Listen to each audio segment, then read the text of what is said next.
Mas hoje o que eu tenho para lhes dizer é tão simples, contundente quanto é verdadeiro. Esta é uma mensagem que está em meu coração já há coisa de um mês.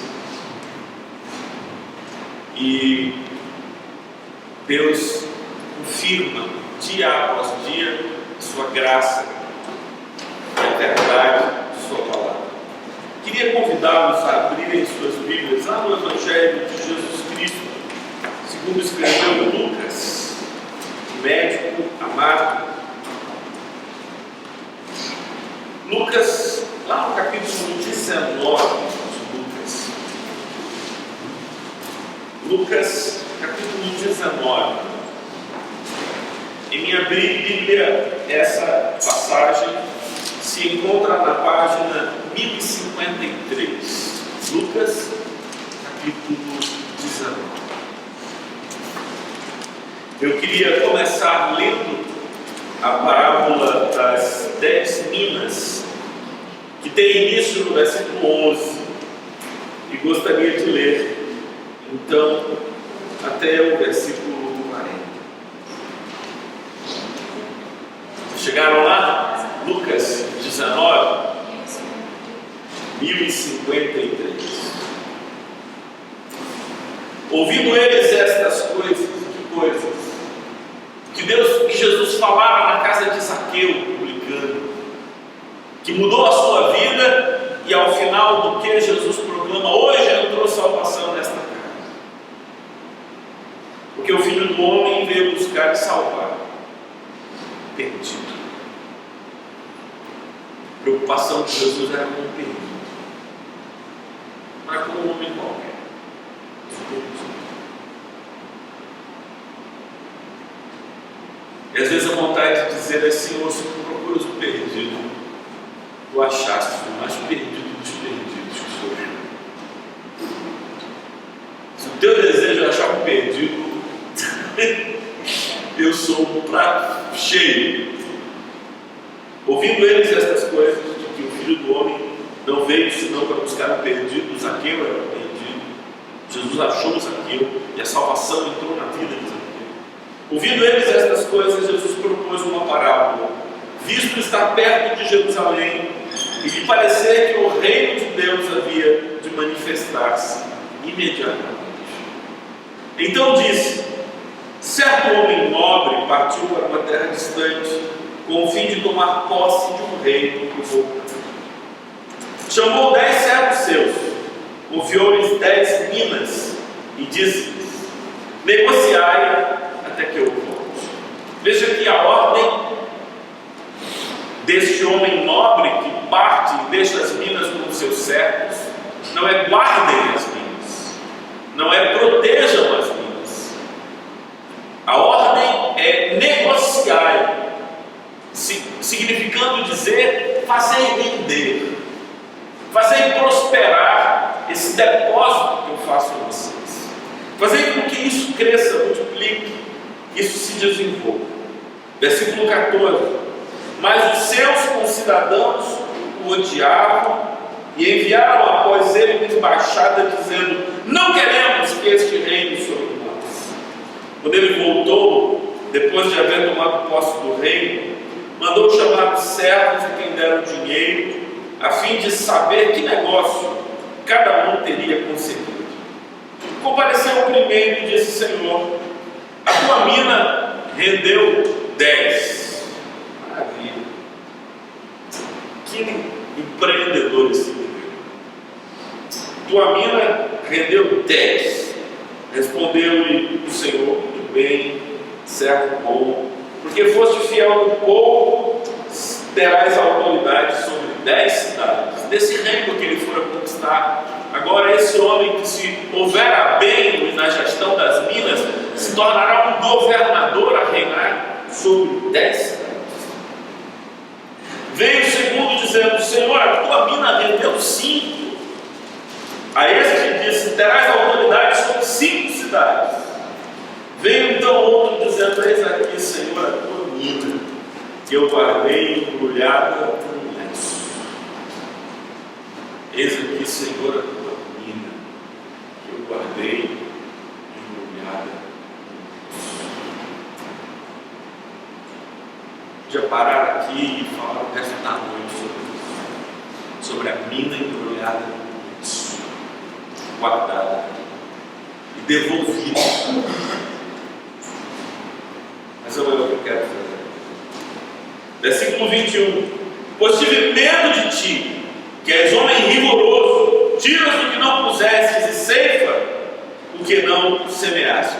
Respondeu-lhe: servo mau, por tua própria boca te condenarei. Sabias que sou homem rigoroso, que tiro o que não pus e ceifo o que não semeei. Por que não puseste o meu dinheiro no banco? E então a minha vinda receberia com juros. Esse era o pior negócio possível, mas era um negócio de se fazer. Não iria negociar, mas entregar aos banqueiros. Os banqueiros aplicariam os juros relativo ao tempo em que o dinheiro tivesse depositado, ainda que esse fosse o mais ínfimo negócio. Seria melhor negócio do que o maldito lenço. E disse aos que o assistiam: tirai a mina e dai-a ao que tem excelência. Eles responderam: Senhor, ele já tem 10. Pois eu vos declaro: a todo que tem, dar-se-ia. Mas ao que não tem, o que tem será tirado. Essa é uma construção enigmática. Ela é enigmática por duas razões. Primeiro, como é que se pode tirar a quem não tem? Mas aí não é não ter a mina, que a mina ele tinha, é não ter a disponibilidade, coragem de fazer ele entender. Por isso aquele indivíduo não tem, e porque ele não tem, dele se tira a mina que for a ele confiável, porque lhe falta a disponibilidade de fazer ele entender. A ousadia, a coragem, a palavra que talvez pudesse definir melhor isso, essa voluntariedade do desapego do medo, da libertação do medo. Então Jesus diz: pois eu vos declaro que todo o que tem dar-se-lhe-á, mas o que não tem, até o que tem lhe será tirado. Porque não se trata da mina, se trata da disponibilidade de fazê-la vender. E o segundo aspecto enigmático é que desse que nada tem, se tira e dá àquele que já tem.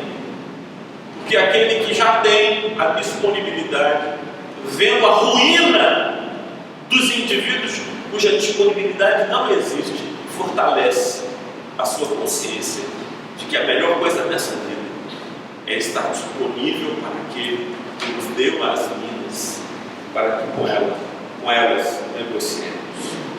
Versículo 27: quando, porém, esses meus inimigos, que não quiseram que eu reinasse sobre eles, trazei-os aqui e executai-os na minha presença. Esses são aqueles sobre os quais o texto fala de que se rebelaram contra o senhorio do homem que partira para tomar posse do reino e criaram uma resistência à sua autoridade.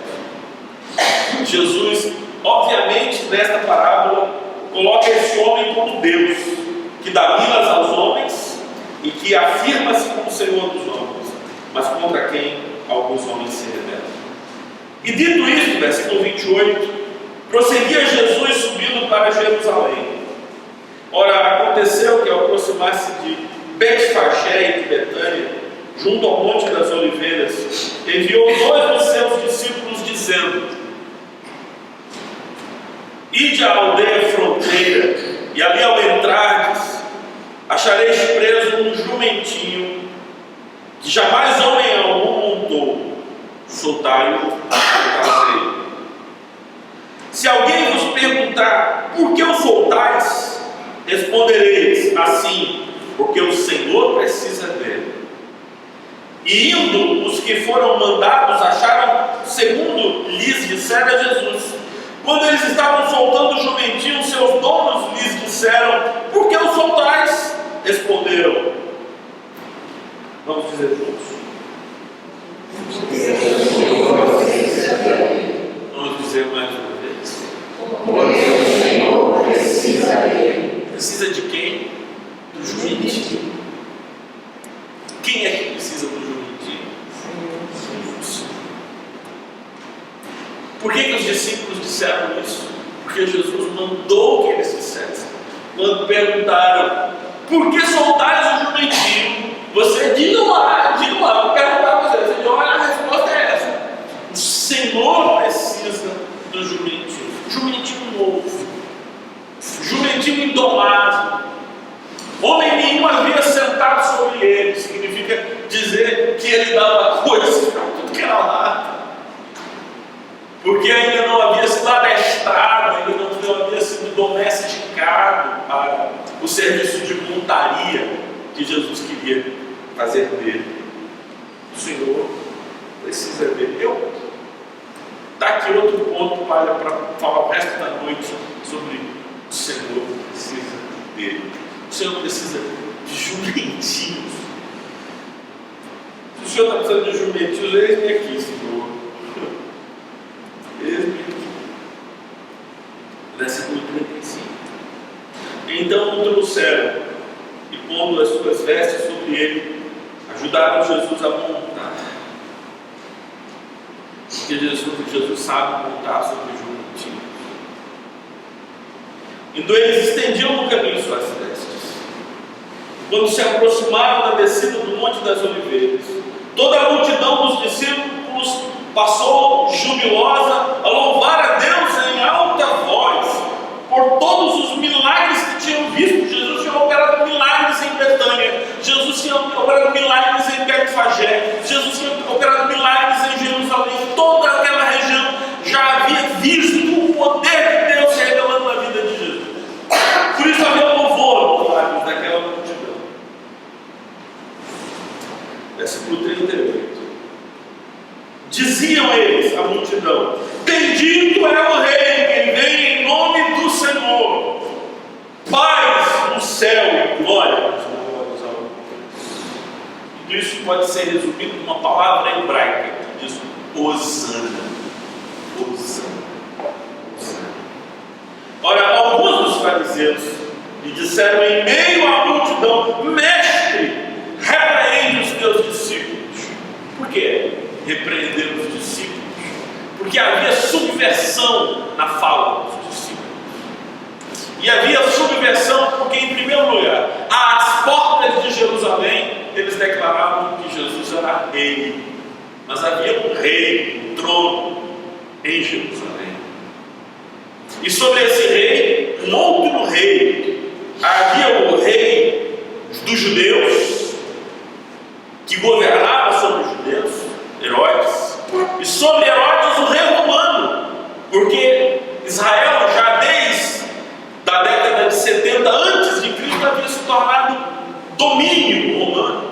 Mas agora dizer que nem César é rei, nem Herodes é rei, mas aquele moço de 30 e poucos anos entrando montado no jumento é o rei. Havia um conteúdo subversivo nessa fala, e os fariseus, que eram ligados a isso, perceberam o caráter subversivo. Mas em segundo lugar, era subversivo porque esse rei que entrava em Jerusalém entrava no nome do Senhor, do nome de Yahvé, no nome daquele que tem seus representantes no templo, no sacerdote, no sumo sacerdote. Mas não havia nem o sumo sacerdote, nem o sacerdote ratificando a entrada de Jesus. Então havia uma subversão dupla, uma subversão política, porque ele não era rei segundo a linhagem de Herodes, nem segundo César, e havia uma subversão religiosa, porque ele vinha em nome do Senhor, mas não havia nenhuma ratificação da linhagem sacerdotal. Ele sequer era um sacerdote, ele sequer era um dos doutores da lei. Ele não era um rabino vindo de lá de onde? da Galileia. A Galileia está para Israel, assim como o interior do Nordeste está para o Brasil.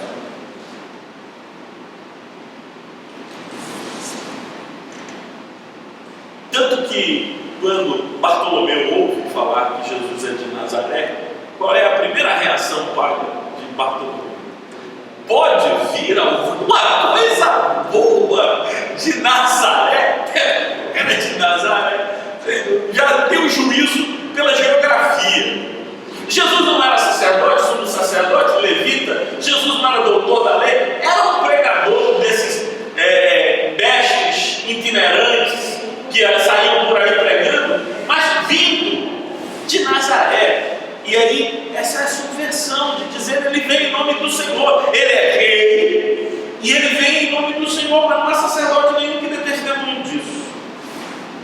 E aí diziam: glórias ao céu, as maiores alturas. E os fariseus eram mestres.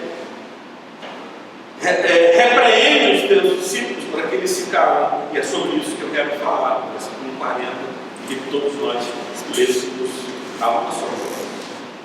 Mas ele lhes respondeu: asseguro-vos que se eles se calarem, as próprias pedras clamarão. Mais uma vez.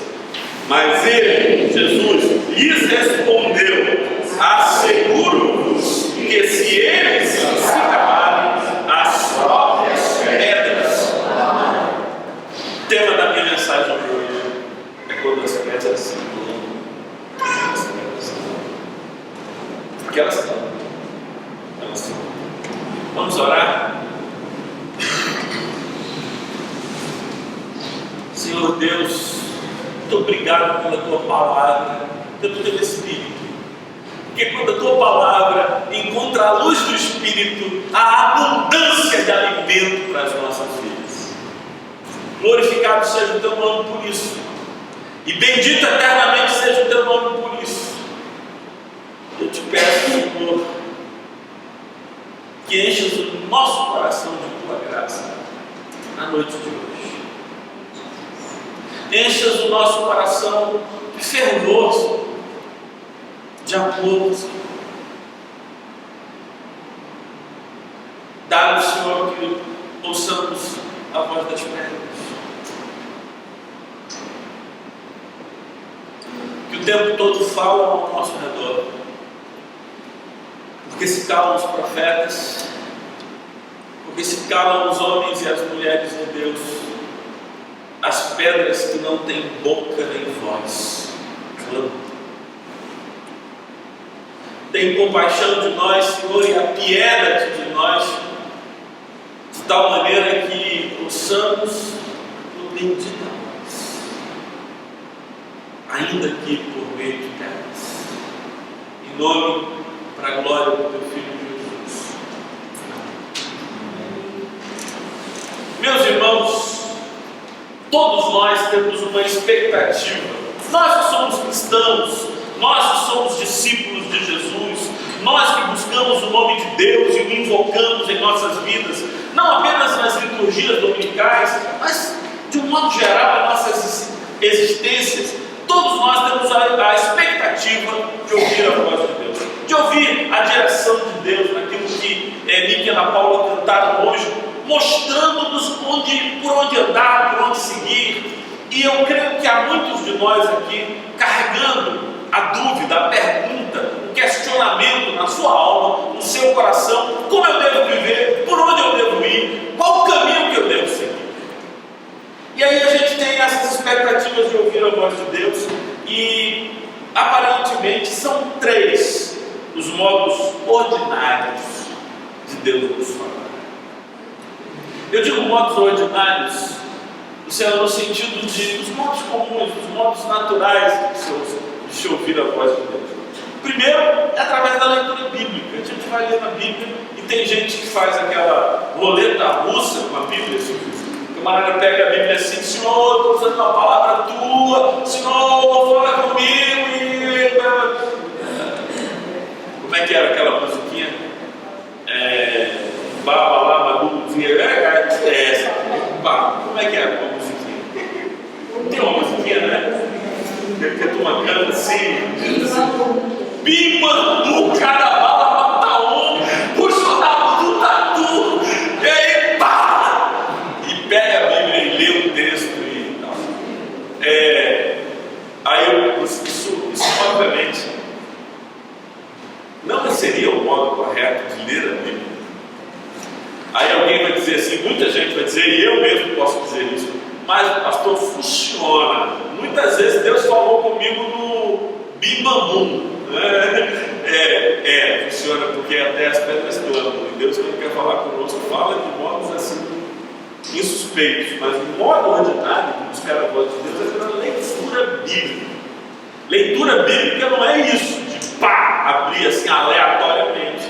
É ler a palavra de Deus, ler os evangelhos, ler as cartas paulinas, ler os profetas, ler os salmos, ouvir a voz de Deus. Essa é a primeira forma ordinária de ouvir a voz de Deus. A segunda forma ordinária de ouvir a voz de Deus é através dos pregadores. E a gente se encontra em reuniões como esta, e a gente ouve pregadores através do rádio, da televisão, do YouTube, enfim, há tantos modos de ouvir a palavra de Deus. Outro dia eu fiquei surpreendido, viu, Rubinho? Eu estava num prédio, fui visitar uma sala no prédio, e aí olhei assim à minha direita, havia assim um consultório de psicologia, e uma mulher sentada na recepção. E eu passando por ali à procura de outra coisa. Aí ela olhou para mim e disse: "Senhor pastor Martorelli?" Eu disse: "Sou eu." "Só pode ser de Deus." Eu digo: "O quê? É que o senhor está falando aqui no meu computador, o senhor não aparece aqui, ó."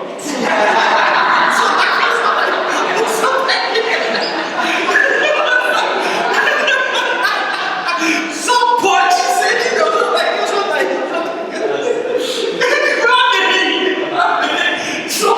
Eu nunca tinha ouvido falar daquela senhora, ela nunca me ouviu, nunca foi a uma reunião em que eu estivesse pregando, mas de algum modo alguém chegou para ela e disse: "Escuta essa mensagem." Ela viu aquele gordinho assim, cabelo branco, e disse: "Só pode ser de Deus." "Você está aí?" Eu digo: "Amém, amém." É assim, as pessoas têm essa expectativa de que Deus fale através dos pregadores, das mensagens que nos chegam. Mãe, por exemplo, que há algum tempo atrás era uma presbiteriana assim, muito zelosa em relação aos pregadores que eu ouvia, me disse que recentemente está ouvindo pastor, padre, pentecostal, qualquer palavra, ela vai ouvindo, ela vai escutando os padres e os pregadores, os pastores, ela quer ouvir. É Deus falar, Deus fala através dos pregadores. Mas a terceira forma ordinária pela qual Deus fala, e talvez para alguns de vocês seja uma forma extraordinária, mas não é Deus falando diretamente aos nossos corações, enchendo os nossos corações de uma voz, uma fala, uma palavra. Essas são as três formas ordinárias de Deus falar, através da sua palavra, através dos pregadores, e sem a mediação de qualquer forma, falando diretamente aos nossos corações. Mas hoje eu não gostaria de falar de nenhuma desses três modos de Deus falar. Eu quero falar, compartilhar com vocês quando as pedras clamam. E o que são pedras aqui nesse contexto? Ora, eu preciso lembrar que os fariseus repreendem ou pedem a Jesus que repreenda os discípulos, porque os discípulos estavam dizendo que ele era o rei que vinha em nome do Senhor, hosana àquele que vem em nome do Senhor. E aí Jesus disse: "Eu não vou repreender Deus, porque se eles se calarem e não disserem o que eles, como meus discípulos, têm que dizer, até as pedras clamarão." E o que é que Jesus quer dizer com isso? Quer dizer que de lugares insuspeitos, de lugares improváveis, de lugares duvidosos, às vezes vem a voz de Deus para nós. É quando as pedras clamam. Sabe aquele seu colega de trabalho ímpio, cara ruim, sem temor a Deus, e que te bate a porta um dia, e que ele diz, você diz: "Isso é Deus para mim. Isso é palavra de Deus." Como pode esse indivíduo que não tem temor do Senhor, que não tem relação com Deus, mas você sabe que aquilo não vem dele? É como a mula de Paulão. Balaão, do profeta, que fala com o profeta, e que diz ao profeta aquilo que ele deveria saber, mas ele não sabe. Pedras clamam. É aquele momento em que você está lendo uma coisa que não tem absolutamente nada a ver com espiritualidade, e de repente você encontra ali a voz de Deus falando com você, um autor, uma pessoa, uma circunstância, em nenhum modo, de nenhuma maneira conectada com espiritualidade, mas as pedras clamam, as pedras falam. E a primeira pergunta que eu tenho a lhes fazer é a seguinte: por que as pedras clamam?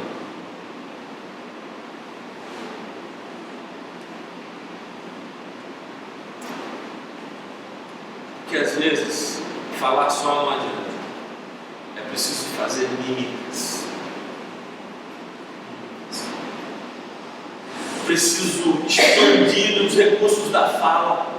Você sabe quando alguém está desesperado e grita e gesticula e usa todos os recursos possíveis para ver se a gente escuta o que ele quer dizer? É exatamente isso. Deus quer falar conosco e a gente não escuta pela palavra, não escuta pela pregação, não escuta porque o coração não está aberto ou receptivo à voz dele. Então as pedras clamam. Então ele faz a lua de Balaão falar. Então ele faz as pedras de Jerusalém clamarem quem ele é.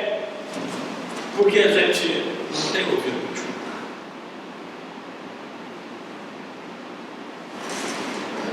Imagina se você anda por aí qualquer dia desse e encontra uma pedra falante, como os personagens de Monteiro Lobato. Lá de Monteiro Lobato, sabugo de milho fala, boneca de pano fala, porco fala, jumento fala, essas coisas falam. Na literatura de Lobato, na espiritualidade também, pedras falam. Às vezes é um filho da gente. Chega assim para dizer uma coisa, como assim, cara, que lapada. Mas mesmo assim a gente escuta sem ouvir. Sabe como é que é escutar sem ouvir? A voz chega. Você escutou, mas você não deu ouvidos. Não deu ouvidos. E as pedras clamam para ver se a gente dá ouvidos. E a palavra de Deus nos vem de lugares insuspeitos e improváveis para ver se a gente dá ouvidos. A segunda coisa que eu tenho para dizer é o que dizem as pedras quando clamam. O que dizem as pedras quando clamam?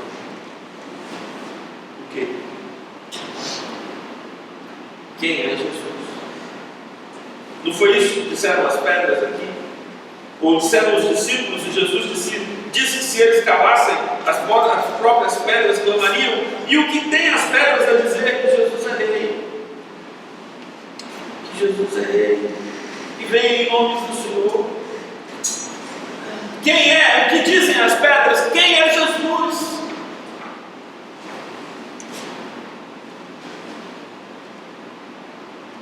Ou nós estamos num reino sem rei? Sabe o que é? Um reino sem rei. Nós estamos no reino de Deus,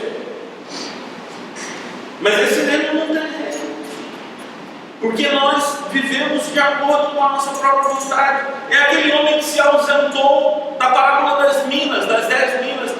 Ele se ausentou, mas ele não se ausentou para que nós vivêssemos de acordo com a nossa própria vontade. O reino de Deus tem rei, e esse rei é Jesus. E a vontade de Jesus é que nós utilizemos nossos dons, talentos, nossas habilidades e toda a graça que Ele tem investido em nossas vidas para te dar louvor. Não foi para enrolar no Jesus. Entendeu, carinho? Não foi para enrolar no Jesus. Não foi isso que o cara fez lá. Então eu peguei um lenço, sei que o senhor é um homem severo, mas um lenço bom. Porque não foi lenço safado não, viu, seu filho? Foi lenço safado não, foi lenço bom, lenço de marca. guardei aqui está o teu talento. E aí o que é que o Senhor disse? Nunca te mandei guardar. Eu te mandei gastar. Não é assim, pô? Negociar não é gastar? Ou não? Ou não é?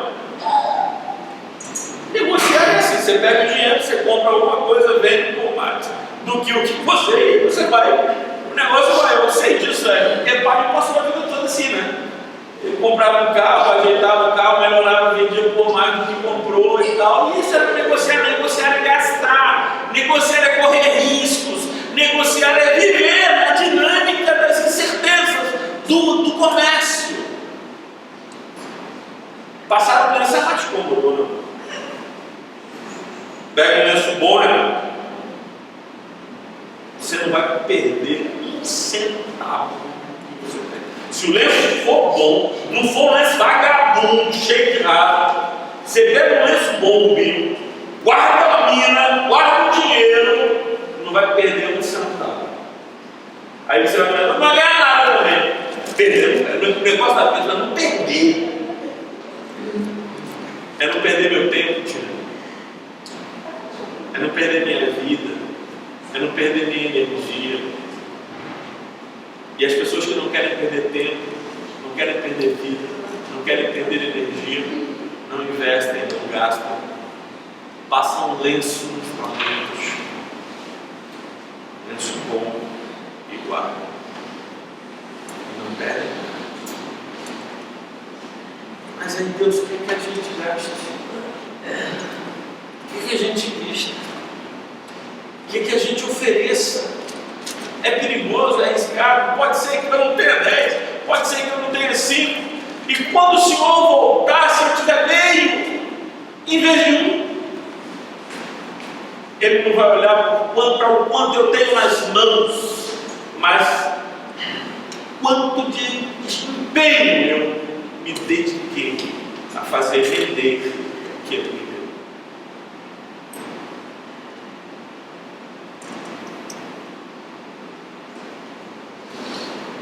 E aí Jesus diz, as pedras clamam, e clamam o quê? Clamam que Ele é rei, e que esse rei não tem rei, e que nós devemos viver em função dEle, para a glória dEle, para o louvor dEle. E nesse reino, que é o reino do Senhor,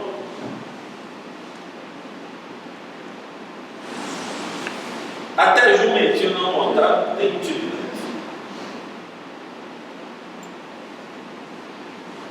Vou falar uma coisa para vocês, né? Essa cena na Paula não foi produzida pelo pessoal de Hollywood, não foi produzida eu não sou um cara de Hollywood nem nada, fosse produzir a cena da entrada, como é que me deram deixa, como é que é o nome dela assim? Entrada triunfal de Jesus em Jerusalém, não é assim que tem aqui para ele? Entrada triunfal de Jesus em Jerusalém. A deixa é essa, prepara a cena. Meu amigo, era comigo.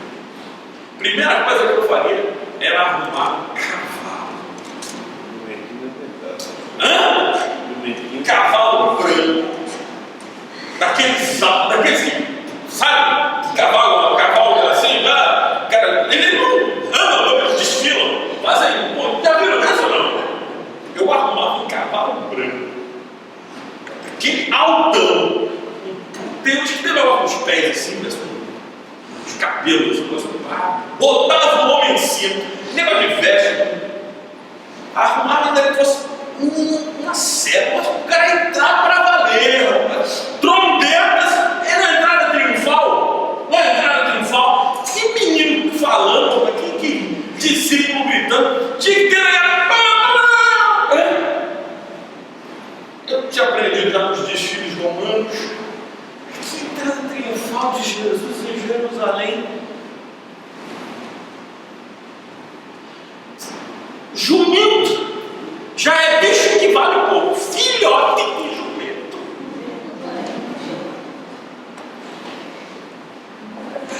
Filhote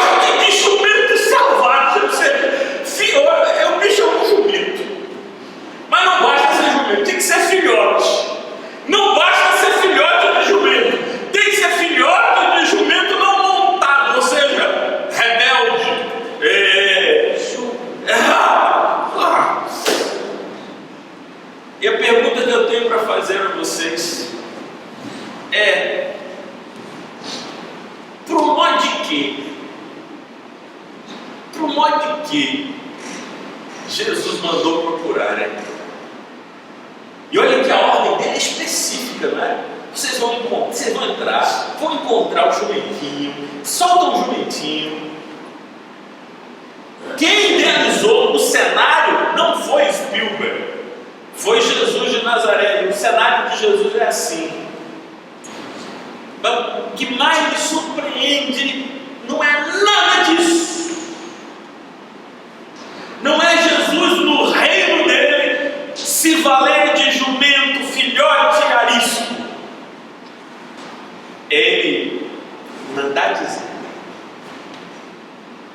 aquela frase terrível. Aquela frase terrível que ele manda dizer. Alguém lembra? Olha a frase terrível que Jesus põe na boca dos discípulos para, entrando na cidade, na aldeia de Betfagé, dizerem ao dono do jumentinho o que é que eles têm que dizer. O Senhor precisa dele.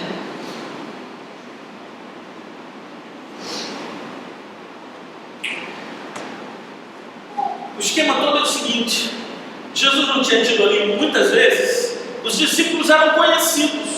Quando os donos do filhote viram aqueles homens, eles lembraram daqueles homens porque eram discípulos de Jesus e sabiam que eles estavam relacionados a Jesus. Quando os discípulos disseram, o Senhor precisa deles, então os homens pode levar, porque é para Jesus, pode levar. Ele havia feito milagres, prodígios ali, pode levar, é para Jesus, pode levar.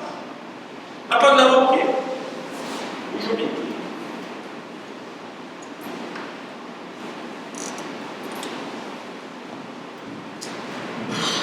Para que Jesus precisa de jumentinho? Para mostrar ao mundo, para todo sempre, quem é que ele usa, o que é que ele usa, que a entrada gloriosa dele, a entrada triunfal dele, é montada num jumentinho.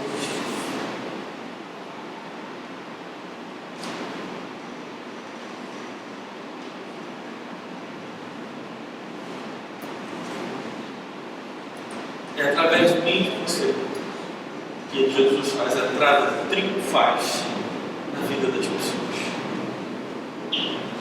Ou não? Jesus quer fazer entradas triunfais. Porque o esquema de Jesus é diferente do Spielberg. O esquema de Jesus é diferente do George Lucas. O esquema de Jesus é diferente da cinematografia e dessas coisas. Ele quer entrar sim, ele faz entradas triunfais, montados em jumentinhos. Assim como ele faz entradas triunfais em minha vida, falando por meio de pedras. Eu quero ouvir as pedras, e eu quero ser pedra e jumento, seja lá o que for, para falar de Deus em mim, para levar Jesus à vida das pessoas. Resumo da ópera, a mensagem desta noite é: se ofereçam.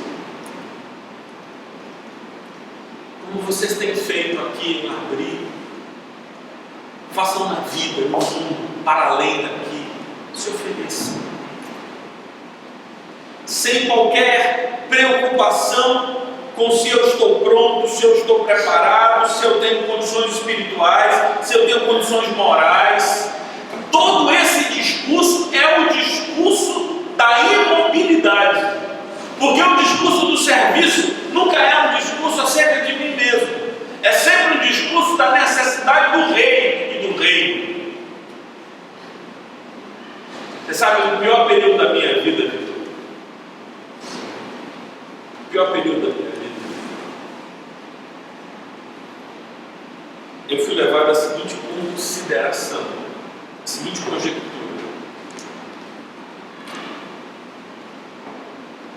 Eu creio que o meu nome não serve mais para pregar o Evangelho. De tão mal falado, de tão mal visto, meu nome enquanto eu não serve mais para pregar o Evangelho. Foi aí que o Espírito Santo chegou para mim e disse assim: bom, como o teu nome não presta mais para pregar o Evangelho, prega o nome dele. Prega o nome dele. Esquece do teu nome. Esquece do teu nome e prega o nome dele. Porque o nome dele presta, é sempre santo. Santificado seja o teu nome. Senhor, teu nome presta. E ainda que eu não preste, teu nome em minha boca será.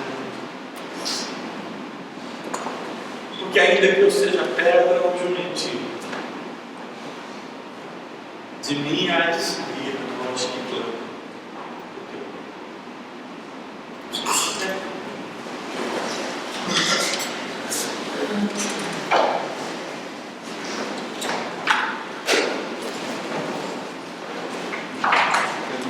Aí a gente fica naquele esquema do eu não tenho condições, eu não estou preparado, eu não estou. Ou o mais frequente de todos os argumentos, né? Esse é bom. Esse argumento é joia. Melhor de todos. Eu não tenho tempo. E está difícil ter tempo. Então,